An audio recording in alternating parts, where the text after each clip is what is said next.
Assalamualaikum warahmatullahi wabarakatuh. Alhamdulillahilladzi anzala alaina al-Qur'ana al-Karim hudan lin-nas wa bayyinatin minal huda wal furqan. Ashhadu an la ilaha illallah wahdahu la syarika lah wa ashhadu anna Muhammadan abduhu wa rasuluhu, amma ba'd. Yang dikasihi tuan-tuan imam, ahli-ahli jawatan kuasa masjid, para asatizah, muslimin muslimat yang dirahmati oleh Allah Subhanahu wa taala sekalian. Alhamdulillah, pada petang ni kita dapat lagi menyambung durus Ramadan yang bertajuk maqasid, tujuan-tujuan, matlamat-matlamat ataupun objektif surah-surah di dalam Al-Quran yang mengandungi 114 surah. Jadi pada petang ni kita akan masuk surah yang baru, iaitu suratul Maidah. Muslimin muslimat yang dirahmati Allah sekalian, suka saya mengingatkan diri saya sendiri dan juga kita semua tentang pesanan guru kami Syekh Dr. Nuruddin Salah tentang kewajipan setiap umat Islam terhadap Al-Quran. Ada 4 perkara yang kita nak kena beringat tentang kewajipan terhadap Al-Quran, iaitu at-tilawatu wat-tadabburu wal-amalu bihi wad-da'watu ilaih. Ni 4 perkara ni kira kita nak kena buat. Yang pertama at-tilawatu, baca Al-Quran tu nak kena baca dulu, bagi reti baca dulu.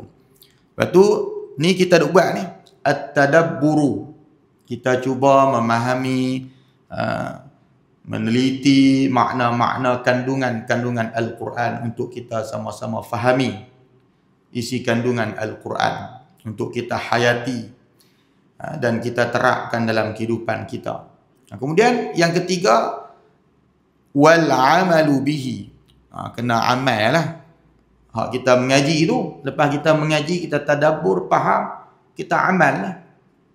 Lah kali wad da'watu ilaih, kita kena menyeru, kena berdakwah, menyeru kepada isi kandungan Al-Quran. Ajaran-ajaran Al-Quran tu kita kena ajak orang sama. Bukan kita mengaji seorang-seorang, kita amal seorang-seorang. Kita kena dakwah ataupun kita sampaikan kepada orang lain sama. Selagi mana kita ada hayat, ada kehidupan, ada umur, tak kira lah umur kita muda ke tua ke, selagi itulah kita kena berusaha mendalami ilmu-ilmu yang berkaitan dengan Al-Quran. Ini antara usaha yang dibuat oleh pihak masjid, tuan-tuan. Durus Ramadan sampai 30 hari. Tak ada lagi kot masjid lain di Palih ni pasan. Sampai 30 hari. Program durus kita bersama-sama dengan Al-Quran selepas solat zuhur ni, untuk kita sama-sama memahami Al-Quran, di samping kita perbetulkan bacaan Al-Quran kita. Pun ada juga program yang menjurus kepada bacaan Al-Quran, talaqi, tadarus, memperbetulkan bacaan Al-Quran kita. Selagi mana kita ada hayat, selagi mana kita ada umur, Allah Ta'ala bagi nikmat umur kepada kita, masa yang ada kepada kita. Kadang-kadang ada orang yang dah berumur, umur dah lanjut, dah mungkin dah pencen, baru dia nak mengaji pun ada macam tu. Tak apalah, selagi mana dia ada kesedaran, ada masa, ada kesempatan mengaji. Jangan kita rasa malu, jangan kita rasa kecil. Kena banyak bersabar. Nak mengaji ni bersabar. Sedangkan Al-Quran pun turun 23 tahun kepada Rasulullah sampai kepada kita tu Al-Quran. Kadang-kadang ni orang dia segan, dia malu. Dia baca pun tak berapa boleh lagi. Walaupun dah berumur dah. Kadang-kadang tengok guru pun cengeng juga kadang-kadang tu. Biasa jumpa, banyak dah dia jumpa. Dia nak mengaji tu bagus dah. Alhamdulillah, pasal saya tak boleh sama-sama sabar. Guru pun tak boleh sabar, dia pun tak boleh sabar. Amai duk baca merangkak-merangkak ni, yang ustaz ni dia tak boleh sabar. Kita Pak Long ni pasal apa? Yang dulu tak mengaji, mula-mula muda-muda dulu. Lah ni tua-tua baru nak mengaji. Ni jenuh saya nak ngajak ni, merangkak satu-satu. Esok tak main dah. Esok tak main dah. Banyak tu jumpa lagu tu. Dua-dua tak boleh sabar. Hak guru pun tak boleh sabar. Nak tunggu baca merangkak-merangkak tu, baca tu. Baru pangkat nak baca. Ramai mana ni yang kita tak boleh mengaji lagi? Ramai mana kita berusia ni. Jadi sama-sama kena sabar. Guru pun kena sabar. Yang kita yang nak mengaji pun kena sabar. Dapat pahala juga. Mengaji merangkak-merangkak pun. Kita jangan abaikan Al-Quran ni. Al-Quran diturunkan di bulan Ramadan ni antara keistimewaan. Bulan Ramadan diturunnya Al-Quran itu, bulan Ramadan akan tinggalkan kita. Lailatul Qadar umpamanya akan tinggalkan kita. Tarawih mana kita mayang dah. Bulan lain ada mayang tarawih 23 ke, 11 ke, 36 tak mayang dah. Yang kekal bersama puasa pun tak puasa dah. Hak yang passion tak puasa sunat dah. Duk tunggu bulan Ramadan tu baru nak puasa. Pakai tak puasa dah. Tunggu harap bulan Ramadan saja. Tapi Al-Quran walaupun dia diturunkan di bulan Ramadan, dia kekal sampai bila-bila walaupun Ramadan meninggalkan kita. Muslimin muslimat yang dirahmati oleh Allah Subhanahu wa taala sekalian. Alhamdulillah, pada petang ni kita akan sambung lagi maqasid surah yang berikutnya, iaitu suratul Maidah. Jadi saya antara ni lah salah seorang panel lah yang akan mengupas objektif ataupun maqasid surah yang telah disusun kepada saya. Di sini pun dah ada Ustaz Al-Qarni, Ustaz Luqman pun ada sebagai antara panel untuk durus ni padan depa dah nah. Untuk ni saya main tumpang ambil istifadah saja di sini. Dah diminta juga untuk saya sama-sama kongsikan. InsyaAllah saya cuba kongsi ataupun cuba bacalah setakat mana saya mampu untuk kongsikan kepada tuan-tuan tentang maqasid surah di dalam Al-Quran. Jadi buku yang ada di tangan kita tu, setiap surah dan ada matlamatnya, mukhtasar maqasid as-suwar fil Quran, yang disusun dan diterjemah oleh Al-Fadil Ustaz Luqman Al-Hakim bin Muhammad Jamil. Saya duk belek-belek ni apa buku disusun oleh Al-Fadil Ustaz Luqman Al-Hakim, hampir sama kandungan dia dengan buku yang ada di tangan saya yang saya mengaji dulu lebih kurang 10 tahun dulu di Madinah. Maqasidis Suwar min Khilalil Mukhtasar fit Tafsir, yang disusun oleh Dr. Muhammad bin Abdullah Ar-Rabi'ah.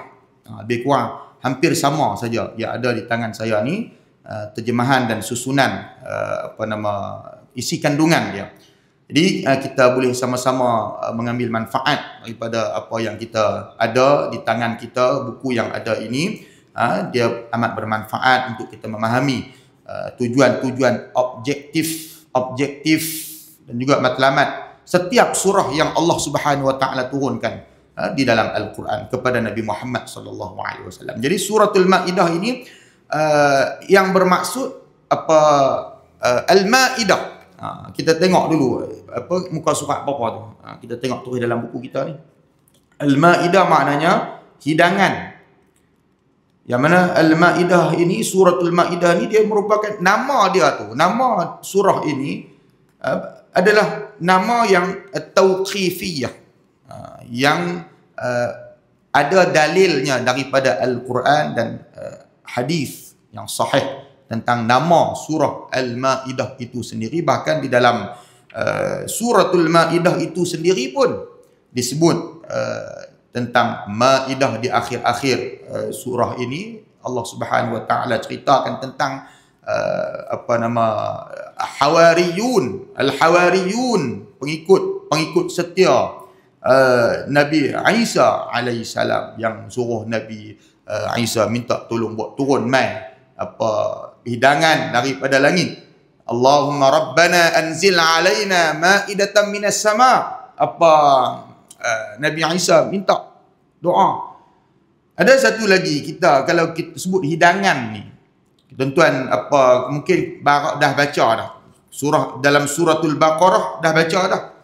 Kemarin main dulu. Ada satu lagi, itu takut ada orang terkeliru, tersilap. Pasal ada yang tersilap, tertukar tu. Ataupun nak bagi sama, dia tak sama. Satu lagi turun daripada langit juga. Al-manna was-salwa. Mata tuan baca dalam surah Al-Baqarah. Wa dhallalna 'alaikumul ghamama wa anzalna 'alaikumul manna was-salwa. Kulu min tayyibati ma razaqnakum wa ma zalamuna walakin kanu anfusahum yadhlimun. Hak tu turun dari langit juga. Hak tu turun dekat Bani Israel. Dia berupa rezeki dan kurniaan daripada Allah Ta'ala setelah Allah Ta'ala selamatkan mereka daripada kezaliman Fir'aun. Tu lain tu. Al-manna wa salwa tu lain tu. Tu turun dekat Bani Israel di bawah pimpinan Nabi Musa alaihissalam. Kadang-kadang pasal ada orang tertukar. Pasal tu pun turun dari langit juga. Dalam suratul Baqarah ayat 57. Al-manna was-salwa yang membawa maksud manis-manisan seperti madu dan juga burung kecil seperti burung puyuh. Tu je kita jangan tertukar kalau al-manna was-salwa pasal dia turun dari langit juga. Hak ni Maidah ni dia tak ada spesifik, tak sebut secara jelas jenis hidangan lagu mana tu. Yang kata Maidah, yang kata hidangan makanan turun dari langit itu untuk nak mengukuhkan keimanan al-hawariyun, pengikut setia sahabat-sahabat Nabi Isa. Dia tak sama tu, dia tak tu kita boleh, kalau dan ni kita bacalah hujung-hujung tu, dia hujung-hujung 112, 113, 114, 115 tu kalau dan kita bacalah sikit pasal tentang, sebab kita nak fokus kepada maqasid ni. Tu tak mau cerita panjang lah bab tu. Tu kita kena baca tafsir.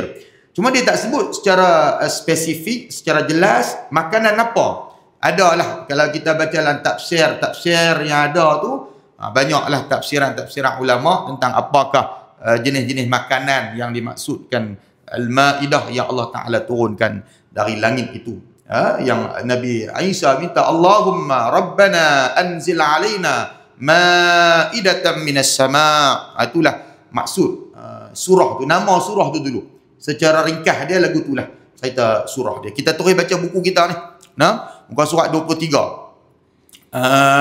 Maksud ataupun maqasid Suratul Maidah. Al-amru bil wafa'i bil 'uqud wa tahdhiru min mushabahati ahli al-kitab fi naqdha. Surah ini tentang memerintahkan umat Islam, ataupun surah ini bermaksud ataupun objektifnya, itu maksud dia.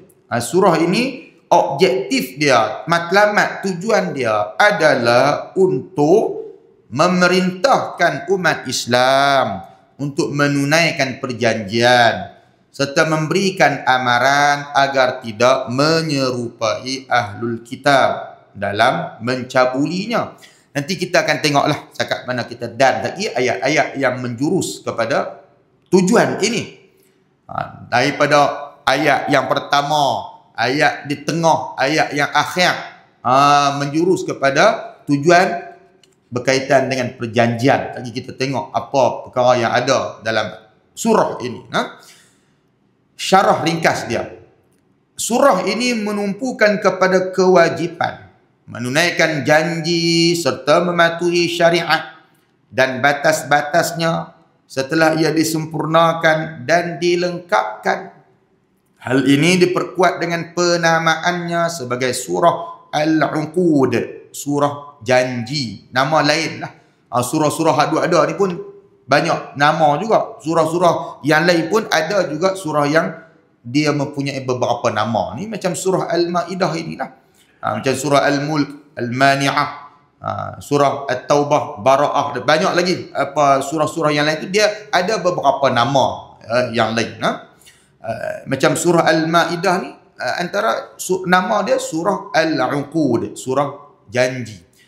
Allah Subhanahu wa taala berfirman, al-yawma akmaltu lakum dinakum. Ni duduk dalam surah Al-Maidah ni ayat nombor 3. Pada hari ini aku telah sempurnakan bagi kamu agama kamu. Ayat tu al-yawma akmaltu lakum dinakum wa atmamtu alaikum ni'mati wa raditu lakumul Islam dina. Ayat nombor 3 surah Al-Maidah tu panjang lagi lah. Mula tentang pengharaman, ayat tentang pengharaman perkara-perkara tertentu yang Allah Ta'ala haramkan, dan tengah-tengah itu Allah Ta'ala sebut tentang pada hari ini telah kami sempurnakan al-yawma akmaltu lakum dinakum, bagi kamu agama kamu, wa raditu lakumul Islam dina, dan kami redha kepada kamu Islam itu sebagai agama kamu. Allah Subhanahu Wa Taala mencukupkan nikmatnya kepada kita. Ayat tu sebahagian para ulama mengatakan ayat itu ayat terakhir yang diturunkan. Yang ni kita nak bagi hurai sikit. Pasal dia lah tak apalah, ramai yang pegang kata ayat itu ayat yang terakhir. Kalau kita baca dalam huraian para ulama tentang ayat-ayat yang terakhir, ayat yang terakhir yang diturunkan oleh Allah Subhanahu Wa Taala kepada Nabi Muhammad, itu ada sampai 8 ayat yang diperselisihkan oleh para ulama sama ada ianya diturunkan yang paling akhir ataupun bukan. Tak mau baca lah, saya tak mau sebutlah semua 8 tu. Kita tengok hak ayat yang kita baca ni.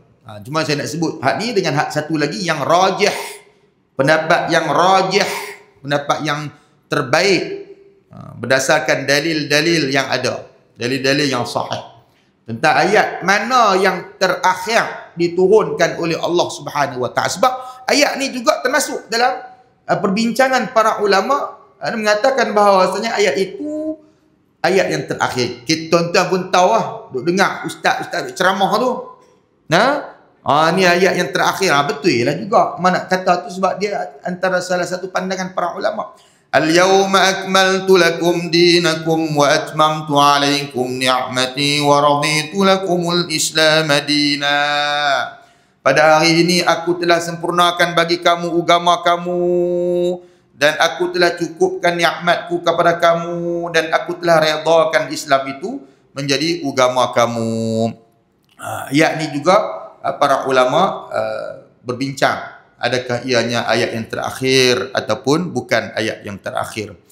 Menurut Syekh Muhammad Ra'fat Sa'id, ayat ini bukanlah ayat yang terakhir yang diturunkan kerana ia diturunkan di Arafah suatu Hajjatul Wada', haji perpisahan pada tahun ke-10 Hijrah, dan baginda wafat 80 malam. 80 malam selepas itu baru Nabi wafat. 80 malam setelah ayat itu diturunkan baru Nabi wafat. Tapi ada lagi ayat selepas tu ada lagi ayat turun. Yang lebih tepat diturunkan lagu mana? Apa yang dimaksudkan ayat ni yang terakhir tu, sebenarnya maksud dia terakhir tu maknanya ayat yang berkaitan dengan hukum halal haram. Hurrimat alaikumul maitatu waddamu wa lahmul khinziri wa ma uhilla li ghairillahi bih wal munkhaniqatu wal mawqudhatu wal mutaraddiyatu wan natihah. Sampai habislah ayat itu, dimasuk sekali dengan al-yawma akmaltu lakum dinakum. Ayat yang terakhir yang berkaitan dengan hukum halal haram. Yang tu baru betul, baru tepat. Bukan ayat terakhir terus. Dia terakhir berkaitan dengan hukum halal haram. Ayat itu.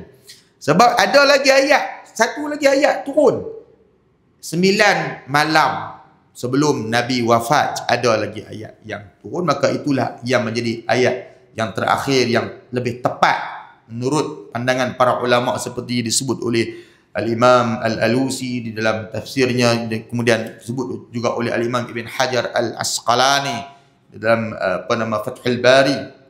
Ayat yang terakhir yang diturunkan kepada Nabi Muhammad 9 malam sebelum Nabi wafat, itulah yang terakhir menurut pendapat yang lebih kuat dan rajih.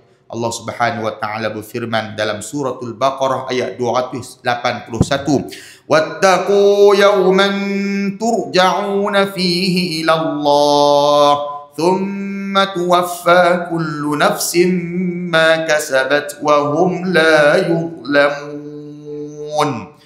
Dan peliharalah diri kamu dari huru-hara hari kiamat, yang padanya kamu akan dikembalikan kepada Allah.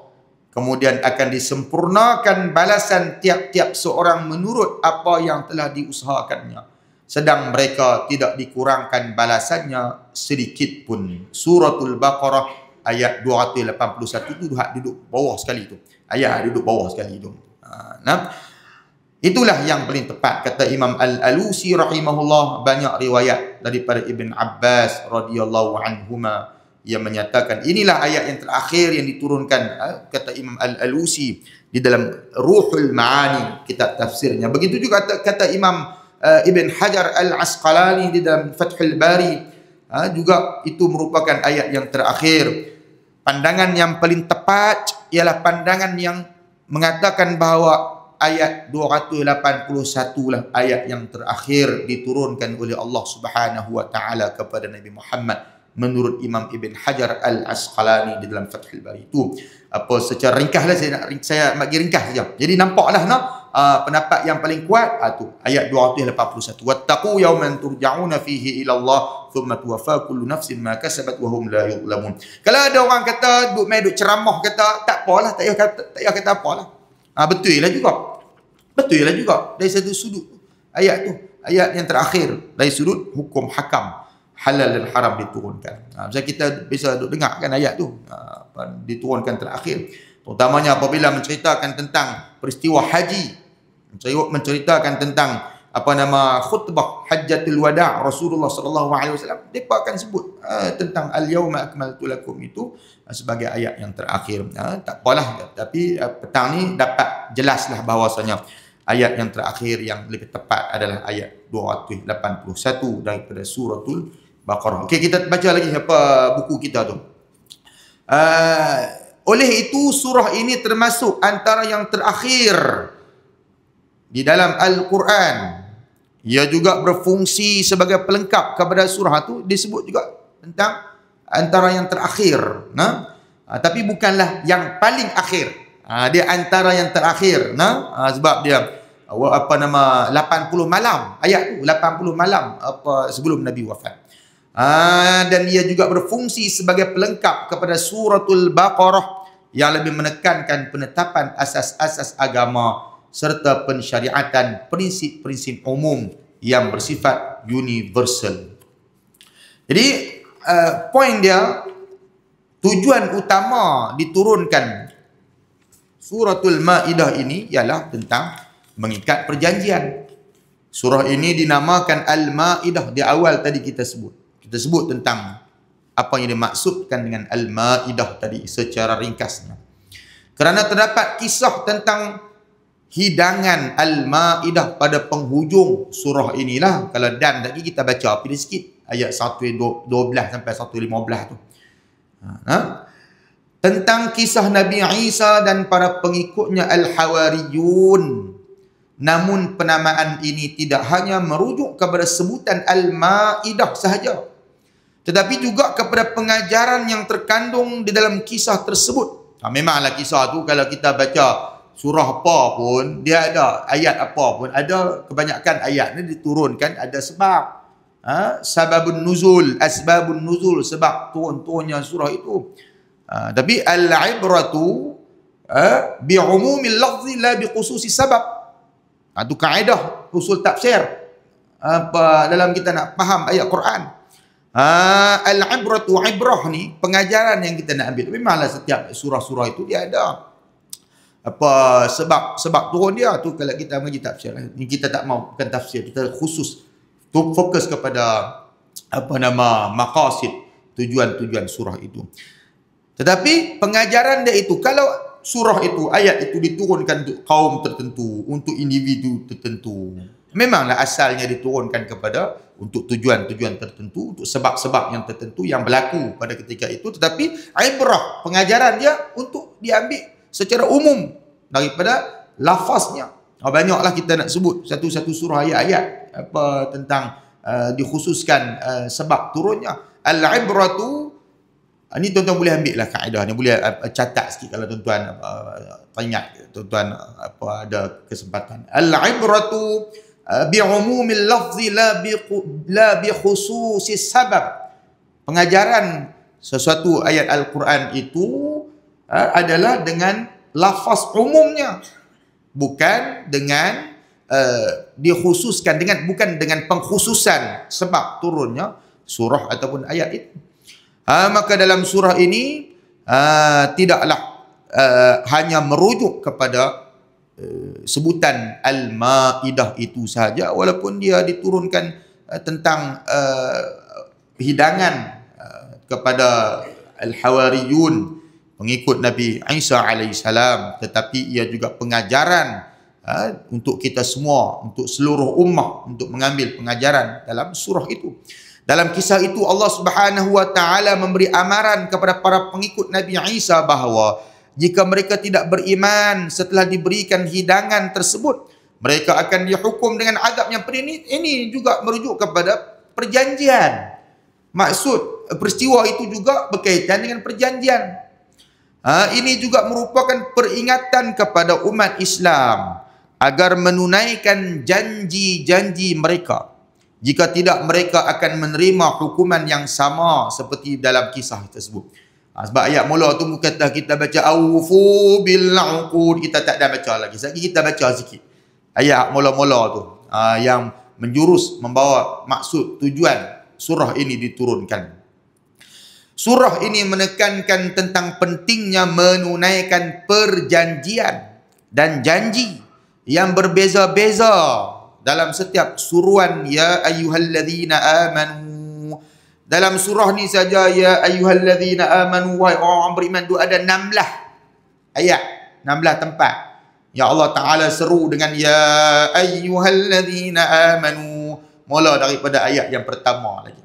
Bahkan surah inilah surah yang mula-mula yang dimulakan dengan seruan ya ayyuhalladzina amanu. Surah yang mula. Ada lagi surah yang lain yang mulakan dengan ya ayyuhalladzina amanu, seperti surah Al-Hujurat. Itu dia ada maksud tertentu, tema-tema yang tertentu Allah Taala turun ke ayat yang pertama. Dia sama. Ni surah yang dimulakan dengan ya ayyuhalladzina amanu, ni surah yang dimulakan dengan huruf-huruf rahsia. Huruf-huruf rahsia di awal surah.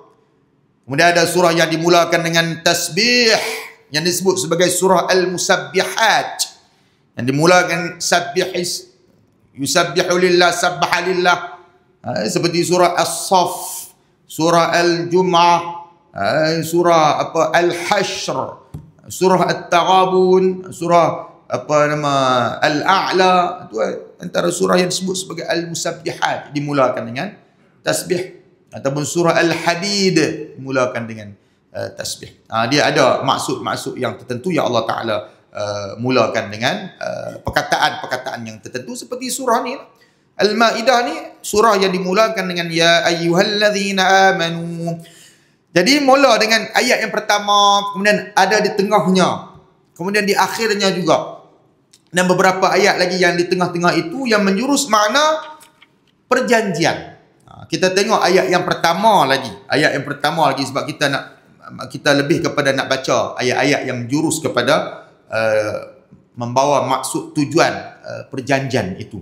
Ayat yang pertama lagi Allah Ta'ala berfirman, ya ayyuhalladzina amanu awfu bil uqud.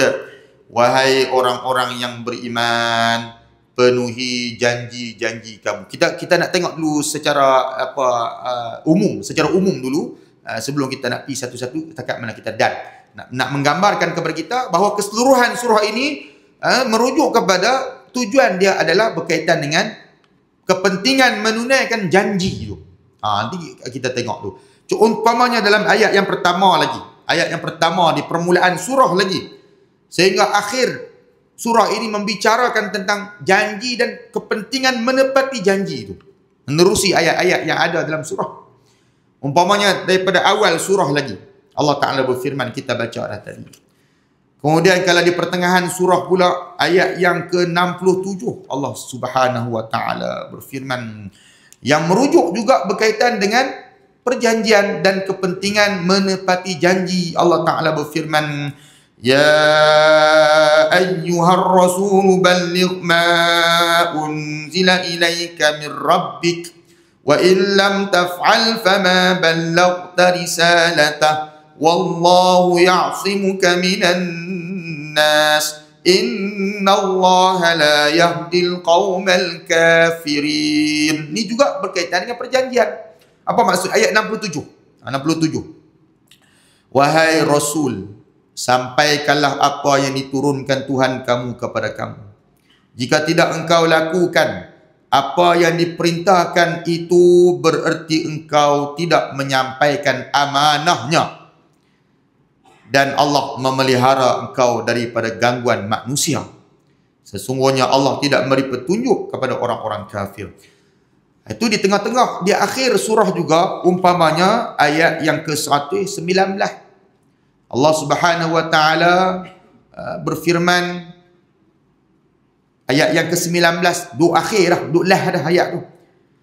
Qala Allahu hadha yawmu yanfa'u as-sadiqina sidquhum lahum jannatun tajri min tahtiha al-anharu khalidina fiha abada radiyallahu anhum wa radu anhu dzalikal fawzul azim. Allah berfirman, inilah saat orang yang benar memperolehi manfaat daripada kebenaran. Ini kepentingan. Kepentingan orang yang menepati janji-janji. Mereka memperolehi syurga yang mengalir di bawahnya sungai-sungai. Mereka kekal di dalamnya selama-lamanya. Allah redha kepada mereka dan mereka pun redha kepadanya. Itulah kemenangan yang agung. Jadi kalau yang ada pensel ke, ada pen ke, bolehlah catik-catik sikit-sikit ayat-ayat tu. Saya akan ambil berapa ayat lagi. Saya akan pergi pelan-pelan. Nak tengok ayat-ayat yang merujuk, menjurus maksud menunaikan perjanjian. Umpamanya lagi, saya nak ambil sikit yang ayat-ayat utama tu, tadi saya ambil baca lagi. Ayat 35 juga yang secara jelas menunjukkan tentang jalan untuk menunaikan janji itu, bagaimana cara kita nak menunaikan janji dengan Allah Subhanahu Wa Ta'ala itu, dan juga kita nak menunaikan janji sesama umat Islam, sesama kita, sesama makhluk. Ayat 35 umpamanya dalam suratul Maidah ini, Allah Subhanahu Wa Ta'ala berfirman, ayat yang ke-35, ya ayyuhalladzina amanu taqullaha wabtaghu ilaihil wasilata wajahidu fi sabilihi la'allakum tuflihun. Ayat ni menegaskan tentang jalan untuk menunaikan janji. Bagaimana cara kita nak menunaikan janji-janji kita itu? Ialah dengan pertama bertakwa. Wahai orang-orang yang beriman, bertakwalah kepada Allah dan carilah wasilah, jalan untuk mendekatkan diri kepada Allah Subhanahu Wa Ta'ala, dan berjihadlah, berjuanglah di jalannya agar kamu berjaya. Itu antara jalan-jalan untuk kita menunaikan janji. Dia ada perintah untuk menunaikan. Surah ini membicarakan objektifnya tentang perjanjian yang berkaitan dengan perintah. Di awal lagi perintahkan supaya kita menunaikan janji. Kemudian ditunjukkan jalan, cara untuk kita nak menunaikan janji itu lagu mana? Dengan kita bertakwa kepada Allah Subhanahu Wa Ta'ala. Kita mencari jalan-jalan untuk mendekatkan diri kepada Allah Subhanahu Wa Ta'ala, iaitu wasilah. Kemudian kita berjihad di jalan Allah Subhanahu Wa Ta'ala. Dan akhirnya di akhir tadi kita dah sebut tentang kepentingan untuk kita menunaikan janji. Kita tengok sikit lagi, beberapa ayat lagi yang tentang berkaitan dengan apa menunaikan janji. Ayat yang pertama dah kita baca dah. Ayat yang pertama tadi, perjanjian pertama berkaitan dengan makanan yang halal, yang merupakan salah satu keperluan asas kehidupan dan apa yang telah dihalalkan oleh Allah Subhanahu wa taala. Dengan rahmat Allah, perintah dimulai dengan apa yang dihalalkan dan bukan apa yang diharamkan. Kemudian ayat yang kedua pula juga berkaitan dengan perintah Allah Subhanahu wa taala untuk kita menunaikan perjanjian kita.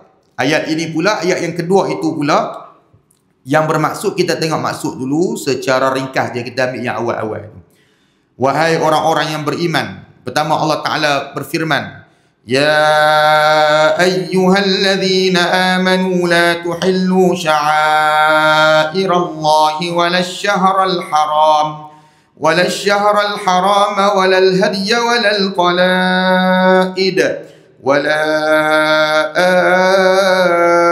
aminal baital haram yabtaghuna fadlan min rabbihim wa ridwana وَإِذَا حَلَلْتُمْ فَاصْطَادُوا وَلَا يَجْرِمَنَّكُمْ شَنَآنُ قَوْمٍ أَنْ صَدُّوكُمْ عَنِ الْمَسْجِدِ الْحَرَامِ أَنْ تَعْتَدُوا وَتَعَاوَنُوا عَلَى الْبِرِّ وَالتَّقْوَى وَلَا تَعَاوَنُوا عَلَى الْإِثْمِ وَالْعُدْوَانِ وَاتَّقُوا اللَّهَ إِنَّ اللَّهَ شَدِيدُ الْعِقَابِ. Itu ayat yang kedua.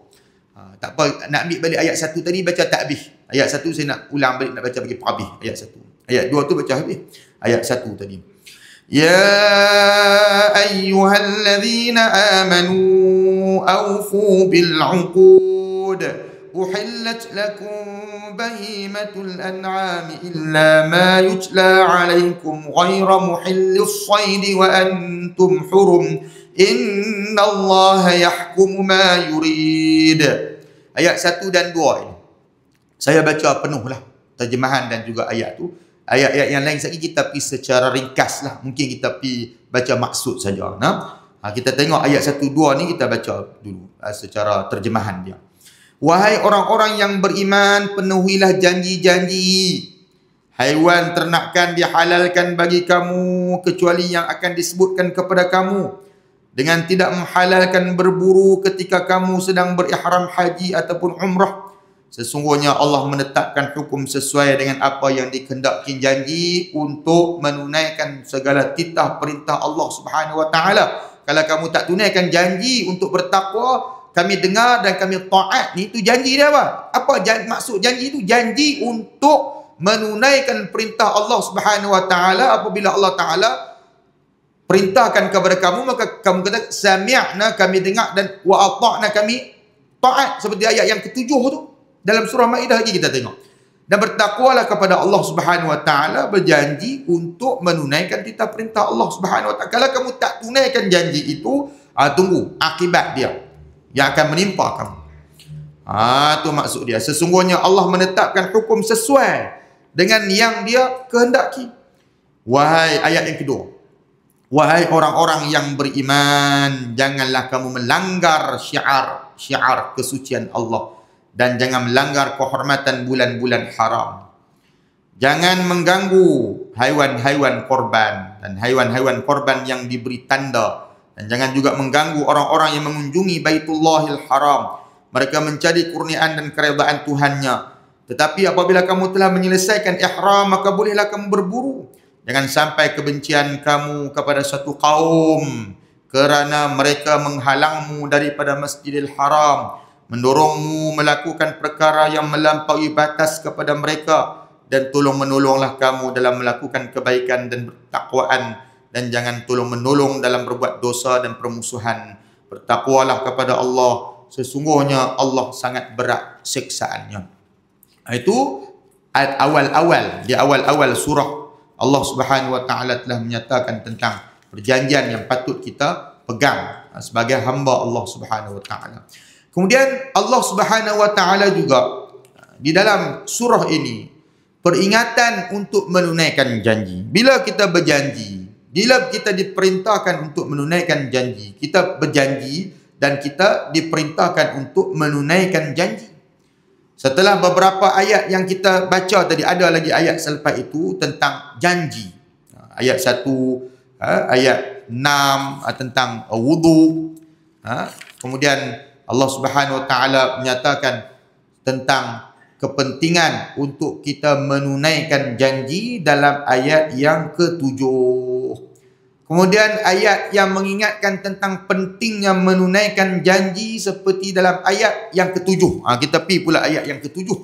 Allah Ta'ala berfirman, وَاذْكُرُوا نِعْمَةَ اللَّهِ عَلَيْكُمْ وَمِيثَاقَهُ الَّذِي وَاثَقَكُمْ بِهِ إِذْ قُلْتُمْ سَمِعْنَا وَأَطَعْنَا وَاتَّقُوا اللَّهَ إِنَّ اللَّهَ عَلِيمٌ بِذَاتِ الصُّدُورِ. Dan ingatlah kamu akan kurniaan Allah kepada kamu dan perjanjiannya. Perjanjian apa ni?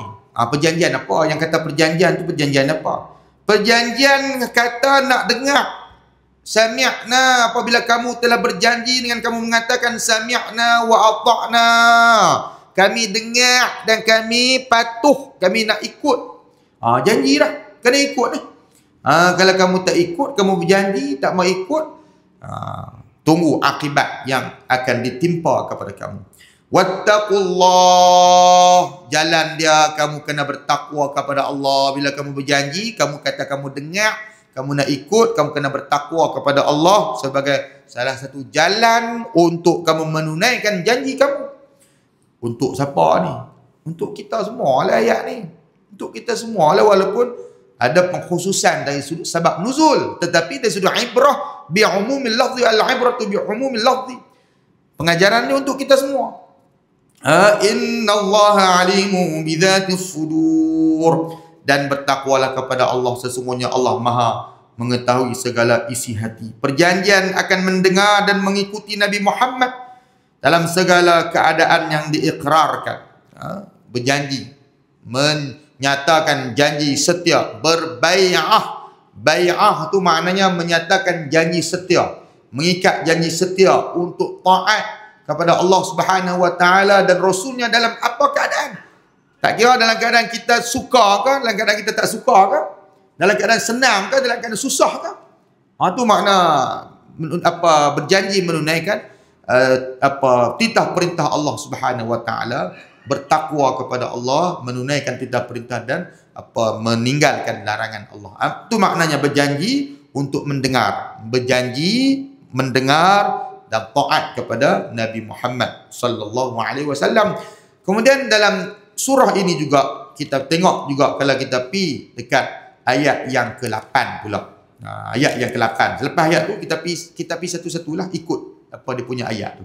Ayat yang ke-8 pula tentang keadilan.